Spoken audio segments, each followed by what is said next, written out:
وعلیکم ورحمۃ اللہ وبرکاتہ۔ درس رمضان 10 منٹ میں حاضر خدمت ہے، آخر تک ضرور سماعت فرمائیے۔ آج کا ہمارا 13واں درس ہے۔ آج کے درس میں ہم احکام صلاۃ پر تبصرہ کریں گے، تو آئیے آیت ملاحظہ فرمائیے۔ وَأَقِیمُوا الصَّلَاةَ وَآتُوا الزَّکَاةَ، اور نماز قائم کرو اور زکوٰۃ ادا کرو۔ وَارْکَعُوا مَعَ الرَّاکِعِینَ، اور رکوع کرنے والوں کے ساتھ رکوع کرو۔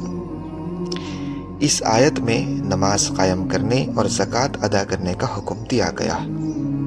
قرآن مجید میں بکثرت سے دونوں کا ذکر ساتھ ساتھ آیا ہے۔ اس میں اللہ کی حکمت ہے، وہ یہ ہے نماز بدنی عبادت ہے اور زکوٰۃ مالی عبادت ہے۔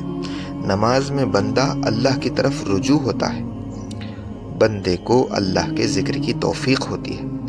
نماز کا اثر یہ ہوتا ہے کہ نماز انسان کے نفس کو، جو نفس انسان سے گناہ کرواتا ہے، برے خواہشات کرواتا ہے، برے تمنائیں اپنے اندر پیدا کر کے انسان کو گناہ میں مبتلا کرتا ہے، ایسے نفس پر نماز کے اثرات پڑتے ہیں کہ نفس بھی اللہ کا تابعدار ہو جاتا ہے۔ اگر ہماری نمازوں کا یہ اثر نہیں ہو رہا ہے کہ ہمارا نفس اللہ کا تابعدار نہیں ہو رہا ہے، تو ہماری نمازیں بے جان ہیں۔ نماز کی قبولیت یہ ہے کہ انسان گناہوں سے، برے خواہشات سے، فحش کاموں سے بچ جائے۔ اگر انسان نماز بھی پڑھ رہا ہے اور ان گناہوں سے نہیں بچ رہا ہے، تو اس کا مطلب اس کی نماز میں کمی ہے، اس کی نماز بے جان ہے، اور بے جان نمازوں کا اللہ کے پاس کوئی اہمیت نہیں۔ بے جان نمازیں اللہ کے پاس ضائع ہیں، وہ نماز انسان کو بددعا دیتے ہوئے جاتی ہے۔ لہذا یہ بات ضروری ہے کہ ہم اپنے نمازوں کو ٹٹولیں، نمازوں میں جو کمیاں ہیں ان کو پہچانیں اور ان کمیوں کو دور کر کے ہم اپنی نماز کو جاندار بنائیں۔ اب نماز کو کیسا جاندار بناتے ہیں، انشاءاللہ اس کے متعلق چند باتیں ہم درس کے آخر میں کریں گے، لہذا ضرور سنیں۔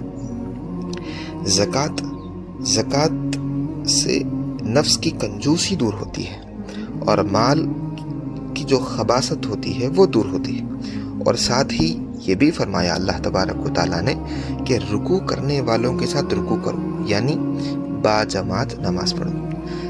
جماعت کی نماز میں بہت سی حکمتیں ہیں اور بہت سے فائدے ہیں۔ ایک بہت بڑا فائدہ یہ ہے کہ باجماعت نماز پڑھنے سے نماز کا ثواب 27 گنا بڑھ جاتا ہے، یعنی ایک نماز اگر جماعت کے ساتھ پڑھے تو 27 نمازوں کا ثواب ملے گا۔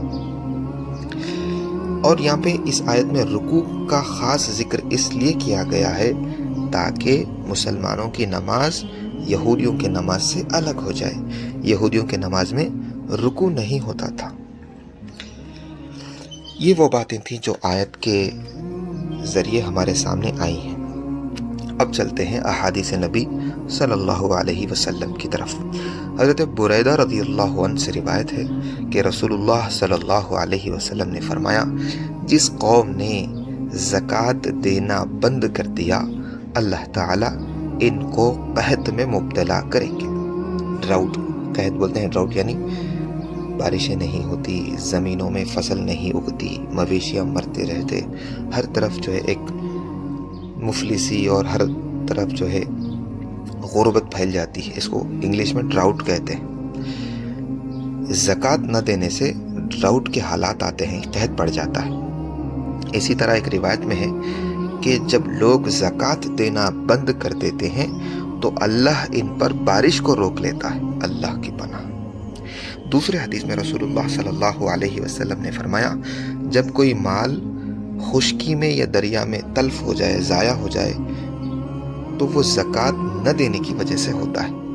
اکثر ہمیں مالی نقصان ہوتا ہے، کبھی کاروبار میں لاس ہوتا ہے، کبھی مال گم جاتا ہے، کبھی ہم اسکیم کے حوالے ہو جاتے ہیں، ایسے حالات آ کے مال ضائع ہوتا ہے۔ تو اللہ کے نبی فرماتے ہیں مال کا ضائع ہونا زکوٰۃ نہ ادا کرنے کی وجہ سے ہے۔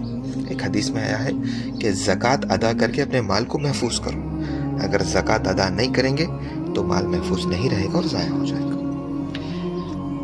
یہ رہی وہ باتیں جو احادیث کے ذریعے ہمارے سامنے آئی ہیں۔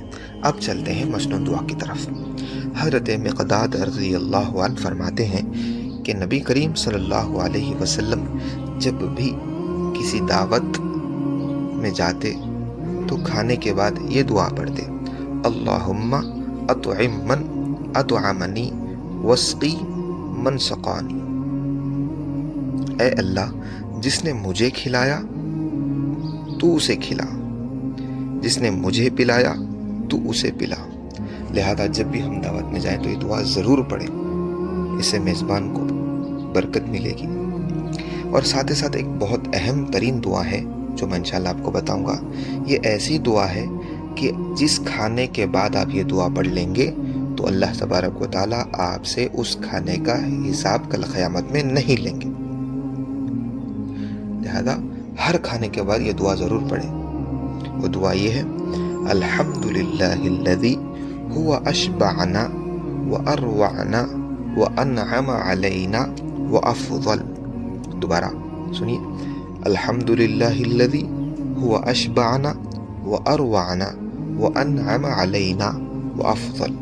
اس دعا کے پڑھنے سے انشاءاللہ اس کھانے کا حساب اللہ ہم سے نہیں لیں گے، ورنہ یقین مانیے ہم ایک وقت کے کھانے کا تو دور کی بات ایک دانے کا بھی حساب اور حق ادا نہیں کر پائیں گے۔ لہذا اس کو ہر کھانے کے بعد، چاہے وہ گھر میں کھائیں، کہیں اور کھائیں، کچھ بھی کھائیں، یہ دعا ضرور پڑھیں۔ اب چلتے ہیں احکام و مسائل کی طرف۔ جس طرح دوسری عبادات مثلا نماز، روزہ، حج وغیرہ میں نیت ضروری ہے، اس طرح زکوٰۃ کے ادائیگی کے وقت بھی نیت ضروری ہے۔ نیت نہیں ہوگی تو زکوٰۃ ادا نہیں ہوگی۔ اب نیت کیسے کریں؟ اس کی دو صورتیں ہیں۔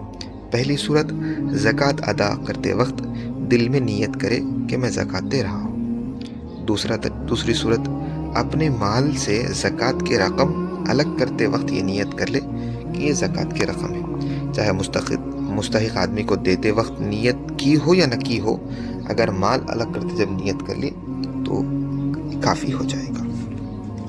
یہ رہی وہ باتیں جو آج کے درس میں ہمارے سامنے آئی ہیں۔ ہم نے آپ سے کہا تھا کہ نماز کو جاندار کیسے بناتے ہیں، اس کے متعلق چند باتیں ہم آپ کو بتائیں گے۔ تو بہت اہم باتیں ہیں، چاہے تو آپ نوٹ بھی کر لیں۔ سب سے پہلی بات، نماز کو اچھے سے اچھا بنانے کے لیے ہم کو اذان سے تیاری کرنا پڑتا ہے۔ ہم کیا کرتے ہیں، ہم نماز کو اچھا تکبیر سے بنانا چاہتے ہیں، یعنی جب اللہ کے سامنے ٹھہرے تب سے ہم نماز کو اچھے سے اچھا پڑھنے کی کوشش کرتے ہیں، جبکہ تیاری تو بہت پہلے شروع ہو جانی چاہیے۔ جب اذان ہوتی ہے تو اپنے سارے کام کاج کو چھوڑ دیں اور نماز کی فکر میں لگ جائیں۔ سب سے پہلے کام تو یہ کرنا ہے۔ اور جب وضو کریں تو ڈرتے ہوئے وضو کریں، یعنی جو ڈر کی کیفیت، اللہ کے سامنے کھڑے ہونے کی کیفیت آپ کو نماز میں پیدا کرنا ہے، اس کو آپ وضو سے ہی پیدا کر لیں۔ اس طور پر کہ وضو میں کم پانی خرچ کریں، کم نل کھولیں اور کم پانی کے ساتھ ڈرتے ہوئے وضو کریں کہ اگر میں پانی ضائع کروں گا تو اللہ اس پانی کا مجھ سے حساب لے گا۔ اور اس طور پر ڈرتے ہوئے وضو کریں کہ کوئی جسم کا حصہ جو وضو کا ہے وہ خشک نہ رہے، تاکہ وضو کے سیدھا نہ ہونے کی وجہ سے نماز نہیں ہوگی تو کہیں میری نماز ادھوری نہ ہو، اس لیے دیکھ کے سنبھل کے وضو کریں ڈرتے ہوئے۔ یہ ڈر کی کیفیت کو آپ وضو میں ہی پیدا کر دیں گے تو انشاءاللہ نماز میں اعلیٰ کیفیت پیدا ہو جائے گی۔ پھر اب جب وضو کر کے فارغ ہو جائیں تو وضو سے لے کے نماز کے درمیان تک کوئی دنیاوی کام نہ کرے، کوئی دنیاوی بات نہ کرے، فون بالکل بھی چیک نہ کرے، اس سے ذہن بھٹک جاتا ہے، پھر نماز خراب ہو جاتی ہے۔ لہذا وضو کرنے کے بعد جا کر بیٹھیں۔ اگر مرد حضرات ہیں تو نماز کا انتظار کریں، اگر خواتین حضرات ہیں تو کچھ دیر بیٹھیں، جنت کو جہنم کو اپنے سامنے رکھیں، اس کے تبصرے، اس کے ہولناکیاں، جنت کی نعمتیں سامنے رکھیں، ان کو اپنے ذہن میں لاتے رہیں تاکہ ہماری کیفیت بنے۔ پھر جب نماز پڑھنے کے لیے ٹھہریں تو اللہ کو سامنے گمان کرتے ہوئے رکعت بنے اور ہر رکن کو اطمینان کے ساتھ ادا کریں۔ ہر تسبیح کو دھیرے دھیرے پڑھیں، سبحان ربی العظیم۔ اس طرح سورہ فاتحہ کو بھی اطمینان سے پڑھیں۔ شیطان کیا کرتا ہے، جلدی پڑھانے لگا دیتا ہے، کون سا سورہ پڑھے نہیں معلوم، کتنی مرتبہ سبحان ربی الاعلیٰ پڑھے نہیں معلوم، کتنے سجدے کرے نہیں معلوم، ایسے شکوک و شبہات میں گزار دیتا ہے، ٹھیک ہے. لہذا کنفیوژن سے دور رہنا چاہتے ہیں تو ارکان کو اطمینان سے ادا کریں، ٹھیک ہے.